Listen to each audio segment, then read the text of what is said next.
It seems like out of all the stories told throughout history, the stories involving tragedy seem to stick around the longest. People seem to have an infatuation with these tragic tales, oftentimes morphing them over time, turning them into infamous horror stories. When it comes to American tales of horror, the story of Amityville has definitely earned its place at the round table.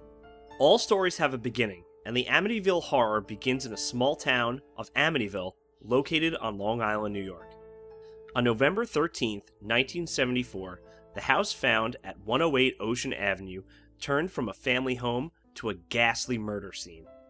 Ronald and Louise DeFeo were murdered in their sleep, along with their 4 children, Dawn, Allison, Mark, and John. Ronald DeFeo Jr., being the only family member left alive, was later arrested for the crime, convicted, and sentenced to prison. Let's fast forward a year to the moving in of the Lutz family to the Long Island home. The Lutz family consisted of George and Kathy, along with their 3 children, Daniel, Christopher, and Missy. Now, this is when, depending on the person you are talking to, the story becomes a bit convoluted. Let us first talk about the nightmarish story told by the Lutz family. According to the Lutz family, they quickly came to realize that when it came to their new home, there was a dark layer beneath the surface. Paranormal happenings such as doors being ripped from their hinges, cabinets opening and slamming shut, noxious green slime oozing from the ceiling, swarms of insects plaguing the home, and demonic faces and voices conjured throughout the home. The media and self-proclaimed ghost hunters, including the Warrens, perpetuated the interest in this case, including the creation of a book titled The Amityville Horror. Images, such as this one shown, displays the possible image of one of the DeFeo's children's ghosts left behind in the home after their violent end.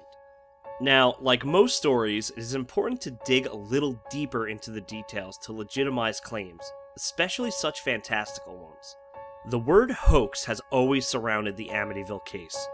From the start of this case, many people pointed towards the Lutz family, accusing them of fabricating the story for personal gains.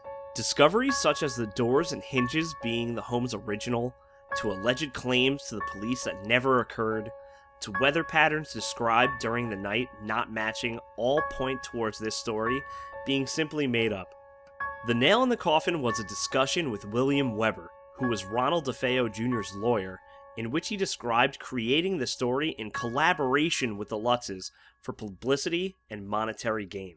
As we mentioned, depending on the person you speak with, you will receive a completely different story of the Amityville Horror House. With the facts or not, I would bet that the story, along with its paranormal claims, are here to stay. What I take from this story is that we should not take everything at face value. It is our responsibility to do a little investigating of our own to find the truths hidden behind the lore. As always, thank you for listening to this episode of Paranormal History, and until next time.